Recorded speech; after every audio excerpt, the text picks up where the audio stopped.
Nous n'avons pas l'intention de faire la guerre à l'Europe, je l'ai déjà dit. Mais si l'Europe décide soudainement de faire la guerre et passe à l'action, nous sommes prêts dès maintenant. Il n'y a aucun doute à ce sujet. La seule question est quand l'Europe passera-t-elle à l'action? Je pense que cela pourrait arriver très rapidement. Ce n'est pas l'Ukraine. Avec l'Ukraine, nous agissons de manière chirurgicale, avec précision. Mais c'est compréhensible. Ce n'est pas une guerre au sens moderne du terme. Si l'Europe veut déclencher une nouvelle guerre et qu'elle le fait, il est très probable que nous nous retrouvions très rapidement dans une situation où nous n'aurons plus personne avec qui négocier. Il y a aussi cette image des soldats russes brandissant leur drapeau en plein centre de la ville de Pokrovsk. Pendant ce temps, les bombardements continuent. Le Kremlin fait aussi diffuser cette séquence de soldats progressant dans cette ville, immeubles après immeubles. D'ailleurs, Vladimir Poutine annonçait lui-même hier soir la prise de cette ville stratégique après plus d'1 an de combats meurtriers. Les Ukrainiens nient cette victoire russe et disent encore contrôler une partie de la ville. En difficulté sur le terrain, l'Ukraine devra-t-elle se résoudre à céder des territoires ? Pour ces soldats ukrainiens blessés au combat, ce serait une capitulation inacceptable. Nos gamers sont blessés. Et si finalement le résultat c'est de perdre nos territoires, cela voudra dire que notre sacrifice n'aura servi à rien. Non, Europe, j'ai un peu d'Afrique. Poutine répond ainsi à Macron, le petit va-t-en-guerre. Non, Macron, il dit, allez là. Macron souffre, il souffre dans sa peau, allez, il souffre. Avec Tibi, yere. Non, Europe. C'est-à-dire, Macron a parlé. Oh, on va recruter. On va envoyer des avions. On va rentrer en guerre. Ceci, cela. Poutine n'a pas parlé. Hein. Il a laissé Macron crépiter, gesticuler, tout ça. Il a allé Syrie Pokrov d'abord. Quand il a attrapé Pokrov là, il dit, ah là, les journalistes venaient. Il dit, nous, la Russie, et ça a été toujours leur position, ça veut dire la position de la Russie. Nous, la Russie, là, on ne veut pas faire la guerre l'Europe. Mais si l'Europe nous attaque, il faut qu'elle sache que nous sommes déjà prêts.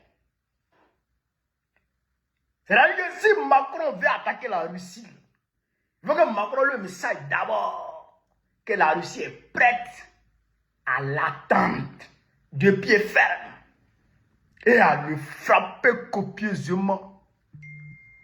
Frère, ils ont essayé avec les sanctions à tout va, les sanctions économiques à tout va, des batteries et des batteries de sanctions.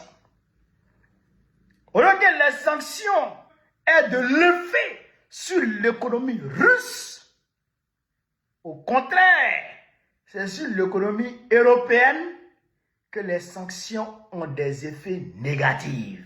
Retour à l'envoyeur. Et ce qui a fait même qu'en Allemagne, Olaf Scholz est tombé.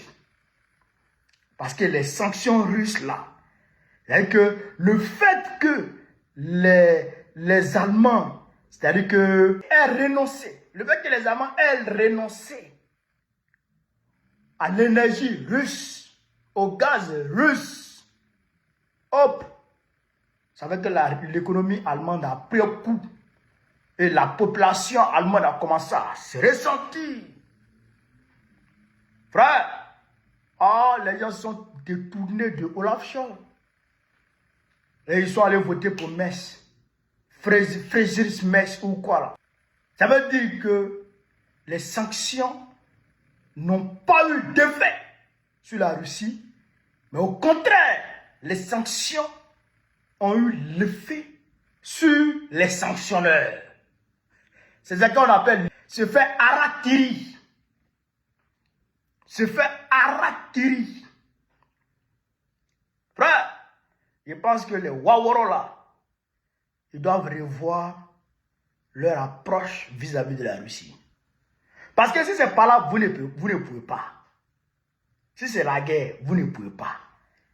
Poutine va vous frapper. Et Poutine dit, si l'Europe attaque, on va se retrouver dans une situation où il n'y aura plus personne avec qui on va discuter. C'est-à-dire que ce sera la guerre totale.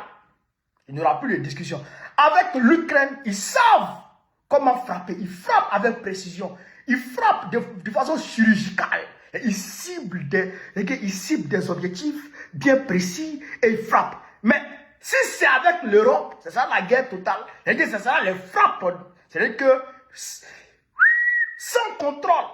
C'est-à-dire que ce sera la guerre totale. C'est-à-dire qu'ils vont bombarder. C'est ce que ça veut dire. Mais les Macron, ils ont compris ça. Tiens, ouais, si Macron va parler encore de guerre. Poutine là, c'est les calmeurs. Quand il parle comme ça, la guerre c'est fini. Donc, frère, il faut que nous, de notre côté ici, nous on fasse attention aussi. Parce que chez nous, nous on est en coopération avec la Russie. Nous, l'AES, on est dans une coopération claire, assumée avec la Russie. Il y a des instructeurs russes avec nous, il y a des éléments de l'Afrique encore avec nous, qui sont avec nous ici. Donc si l'Europe doit déclencher une guerre, je pense que l'Europe va éviter de déclencher la guerre sur le territoire européen, sur le continent européen. Ils vont plutôt engager cette guerre contre les Russes qui sont ici.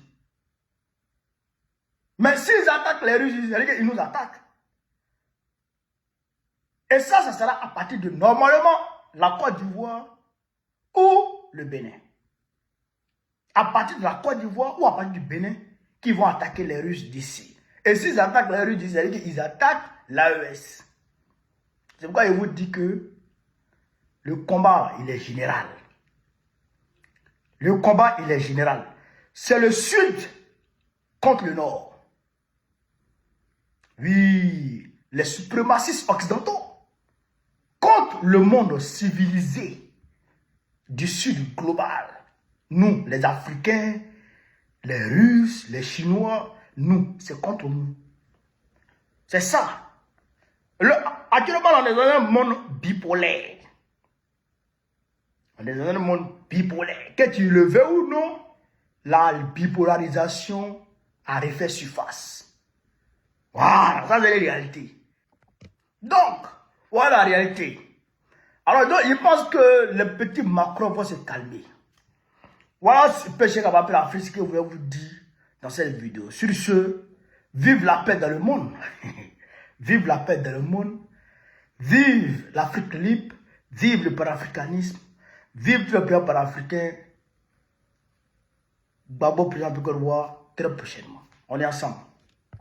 Partage la vidéo et puis abonne-toi.